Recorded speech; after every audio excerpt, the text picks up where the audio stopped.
And a good day, everybody. John Henderson Pierre, the Beverage Ramble, back again with you. Another rehash. Today, Colt 45 High Gravity Lager. 0.5% ABV. Works every time. Of course, we know the popularity of Colt 45. Born on date October 5th, 2020. Fresh, people.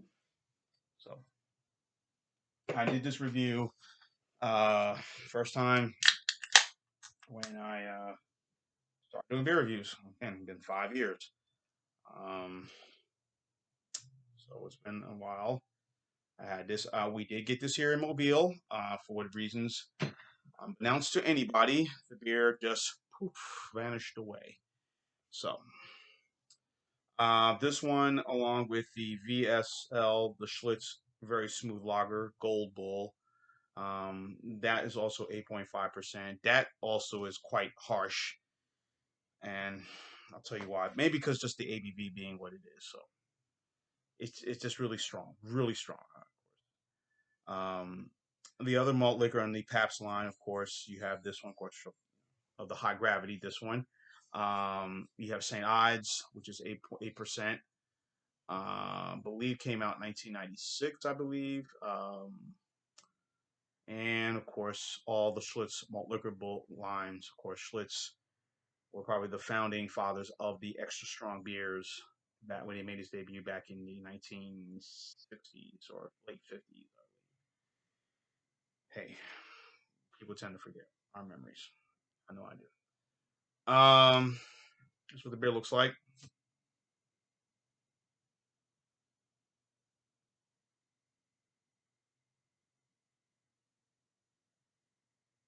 All right, nice little crisp, little clean finish. Definitely the pungentness of like some apples and definitely some grapes, but definitely you smell the malts immediately in this. A little corn, not much of a bit of it, but definitely barley. Yeah, 8.5% is real strong. Nice little color. I had this in the refrigerator for maybe the past couple of days.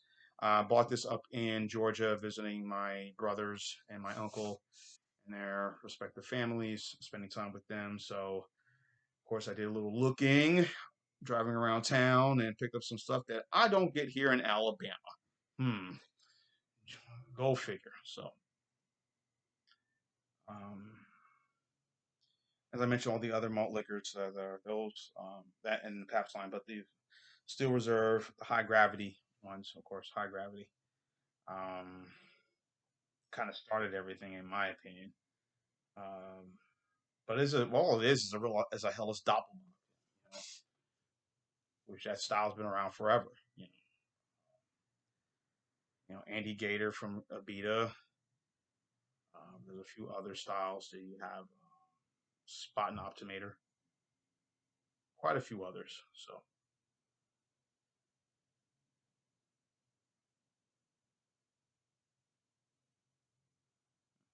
down there.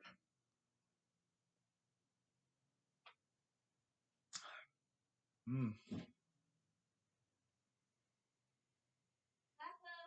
Hold on, I'll take care of it.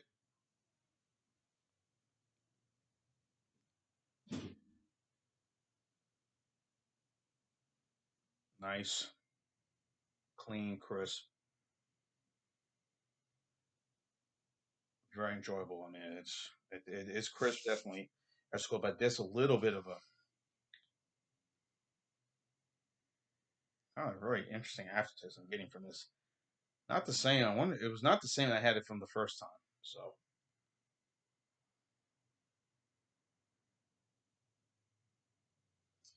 um, guys, hold on.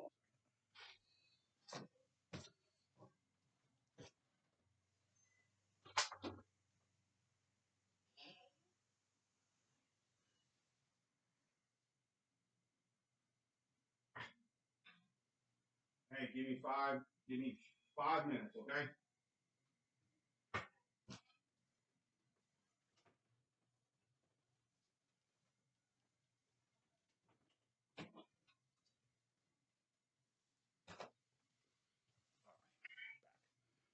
Yeah, like I said, it's an interesting little finish that's going down in this. That's kind of, hmm.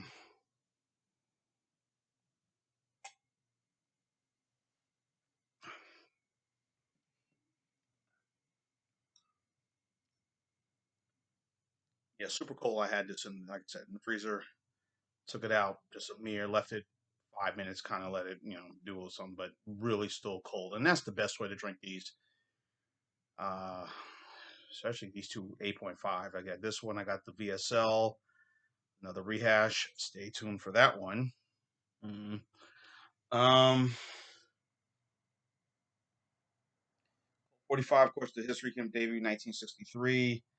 Um, G. Heileman Brewing Company, Baltimore, Maryland. Of course, it was based after a football player, the Colt.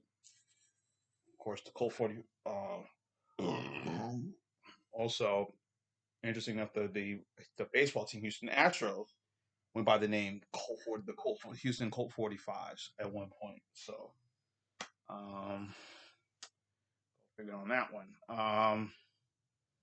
So they made some arrangements. They had some good, again, if the Mount Rushmore, but the this one and Schlitz and Country Club were probably the two were more well known, extra strong malt malt beverages at the time. Both were all of them were 5.9%. I think Colt 45 5 points. Well, not all of them. This one was 5.6%. Uh, this was 5.9, and Country Club was also 5.6. Advertising change. Of course, they still were doing advertising. Then things really, when Billy D. Williams in the early '80s was brought in as to be the spokesman, and that's when sales of the beer really kind of went up. I think the suave, debonair, elegant, well-spoken actor, you know, thespian actor. Hey folks, Billy D. Williams here, Colt 45 works every time. Very smooth delivery when you made that commercial. Of course, sales went up. Um, he got criticized quite a bit because him and many others because of what he was promoting and selling, and many others. And then, of course, in the late '80s and '90s, when a lot of the rappers were doing a lot of the malt liquor commercials, whether it be St. Ides, King Cobra, um, Old English, whatever, all of them were being taken to task for those commercials, which was, I think, a little unfortunate, in my opinion. I say, well, if an athlete can talk about Bud Light or Bush Light or Old Milwaukee or Miller Light, why not a black actor or athlete or musician or performer promoting a beer? Kind of how it is. But then things kind of change a little bit. So then the high gravity malt lagers really kind of start in 1994. Of course, I mentioned Steel Reserve was one of the first. And St. Ides kind of followed. Then you had it was Steel Reserve, St. Ides. Then of course, 45. Old English got into the high gravity market in 2001.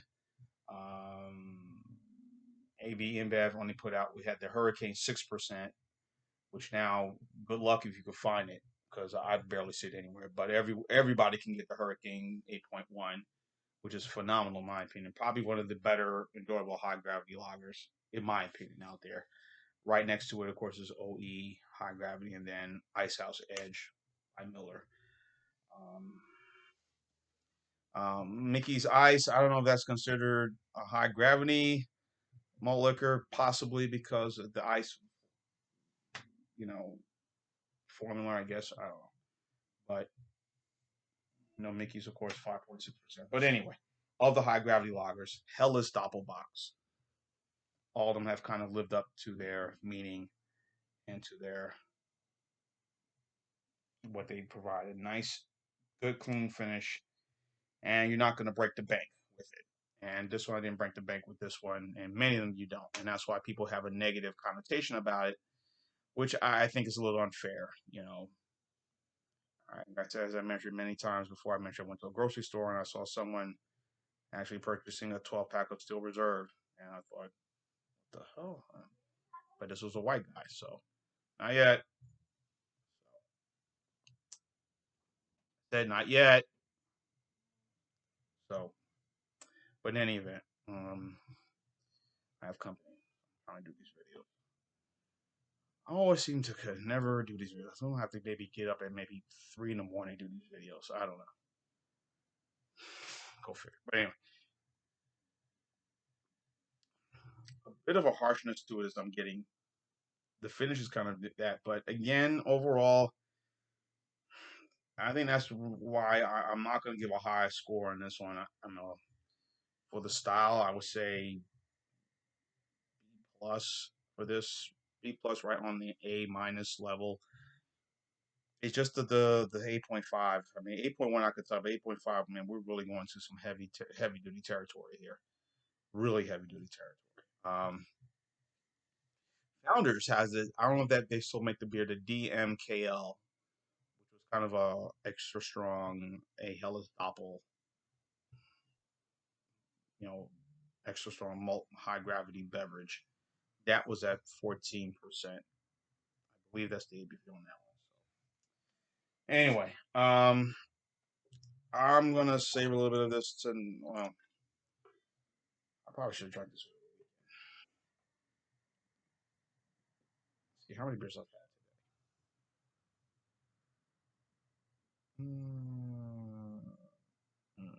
I think this is yeah. Yeah, this is the one I'm gonna probably end my night on with. I'm just gonna let it hang. Anyway, so for the style, I'm gonna go B plus, right cusp of A minus. So this is a 8.99 score for the Colt 45 high gravity malt liquor. So I did the first time. It was again 8.5, a bit rough, but if you like these styles, I'm sure have at it for me. One and done. So. John Henderson, Pierre, the Beverage Ramble. Tim Chapone watching as always. Cheers, live, laugh, and love. 45 high gravity works every time. Yay.